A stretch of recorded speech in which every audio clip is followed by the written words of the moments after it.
Hola, ¿qué tal? Mi nombre es Miguel Ángel Sad, registro 18100-266 del grupo séptimo D2. En esta tarea les voy a explicar los conceptos básicos que se tienen que tener en cuenta cuando se hace algún circuito eléctrico.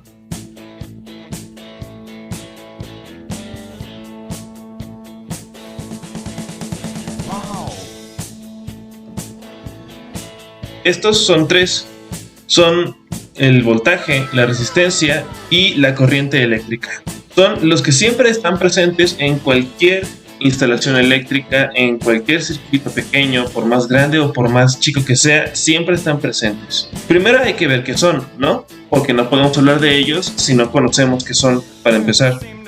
Primero, el voltaje. El voltaje es la capacidad física que tiene un circuito eléctrico debido a que impulsa a los electrones a lo extenso de un conductor.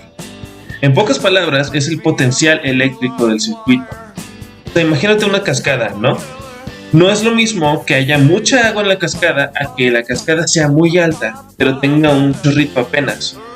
Esa altura de la cascada es el voltaje, es el potencial que tiene.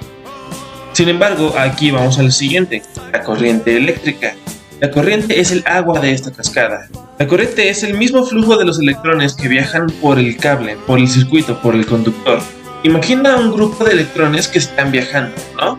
Están separándose de su átomo y van al siguiente átomo. Y así van viajando un chingo de electrones. Ese montón de electrones que están fluyendo, esa es la electricidad. El flujo de electrones es la corriente eléctrica. Puede ser generada de maneras distintas. Por estática, por ejemplo, cuando te frotas un globo en el pelo, ¿no? Que de repente el pelo se electrifica o algo y se queda pegado al globo. Es por eso mismo. También puede ser generada por el magnetismo. Los imanes pueden producir electricidad. Si cortas el campo magnético con un cable, este genera electricidad. La electricidad también se puede generar por presión. Cuando presionas, puedes mandar una señal eléctrica. Por ejemplo, las básculas. Te paras encima. ¿Cómo le hace para saber tu peso? Pues por el mismo peso genera electricidad. También se puede generar electricidad por luz, por el calor o por alguna reacción química. El tercer concepto que tenemos que tener en cuenta es la resistencia. Es la oposición del flujo de la corriente eléctrica. Hay que usar el mismo ejemplo de la cascada. Imagínense, la altura de la cascada es el voltaje, el agua cayendo es la corriente eléctrica. Ahora imagínate que hay una tabla en medio. Una tabla con un pequeño orificio. It was at this moment that he knew. He fucked up. Hay una tabla con un pequeño orificio por el cual pasa el agua de la cascada. Pues esa tabla es la resistencia. Hace que en vez de caer todo el chorro de agua que caería de la cascada, solamente cae unas cuantas gotas. O solamente cae un chorro pequeño, mucho más pequeño de lo que hubiera caído si no estuviera. Esto ayuda mucho porque evita que salga la energía de madrazo a un foco que sea muy pequeño. Por ejemplo, tienes una pila de carro, ponérsela a un foco que es más pequeño, lo va a tronar. Entonces tienes que poner una resistencia para que no pase toda la energía de chingadazo. Así te ahorras que truene el foco, así te ahorras que se gaste un chingo de energía y por lo tanto te ahorras más dinero. Estas tres características siempre están presentes en un circuito eléctrico. Pero ¿cómo es de que supimos que existen? ¿Cómo sabemos si una resistencia es efectiva o no? ¿O está mal? ¿Cómo puedes saber si una batería tiene más o menos carga que otra? ¿Cómo puedes saber incluso si todavía tiene energía una pila?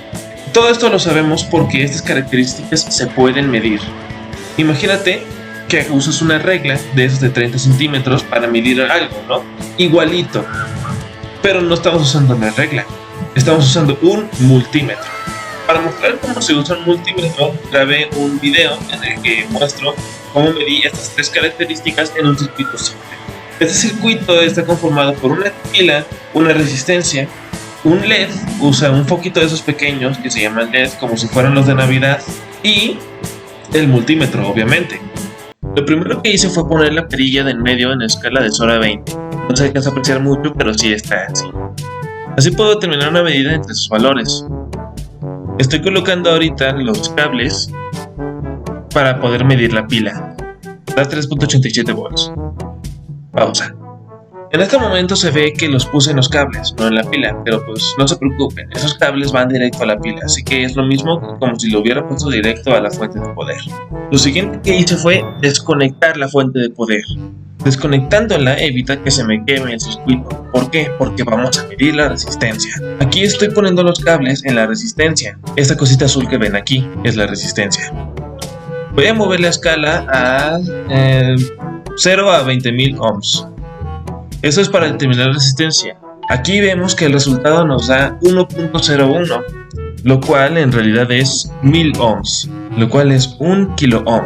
Ahora vamos a conectar los cables en serie. ¿A qué me refiero en serie? Pues tenemos que usar estos cables, reemplazarlos por el multímetro. Es decir, que la electricidad tiene que pasar por el multímetro para que éste pueda medir la misma. Toda la electricidad tiene que pasar por aquí, va al multímetro y del multímetro vuelve al circuito por el cable rojo. Voy a ajustar la escala de mi multímetro. La voy a poner de 0 a 20 miliamperes. Acto seguido voy a conectar la fuente de poder, la pila, y el foquito prende a la vez de que el multímetro marca 1.7. Ahí me equivoqué, es porque puse 200 miliamperes, no 20. Ahora nos marca 1.66, esa es una medida más creíble. 1.66 miliamperes. Y así es como se miden estas características: voltaje, resistencia y corriente. Pero antes de que termine el video tengo que advertirles de cosas que tienen que tener en cuenta cuando vayan a hacer estas mediciones. Número 1. Cuando vayan a medir la resistencia tienen que desconectar la pila. Tienes que desconectar el circuito de la fuente de poder de la pila. Si no lo haces, el foco, el LED, va a reventar. Y si tienes muy mala suerte va a quemar tu casa. Eso pasa porque para medir la resistencia, lo que hace el multímetro es pasar una corriente a través de la resistencia. Si hubiera hecho esto mismo con la pila conectada, la corriente no hubiera pasado a través de la resistencia. Se hubiera desviado por el multímetro, hubiera llegado directo al LED y todo eso corriente que pasa directo de la pila hasta el LED va a hacer que este explote.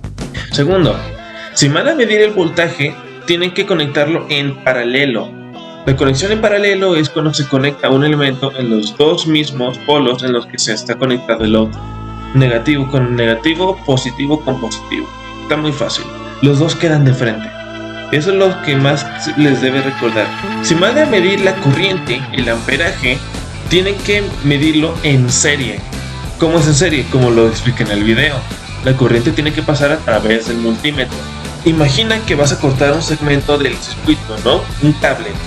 Pues las dos partes que te quedan del cable, allí en medio vas a poner tu multímetro. Eso hace que la corriente pase a través de él y así mide el amperaje.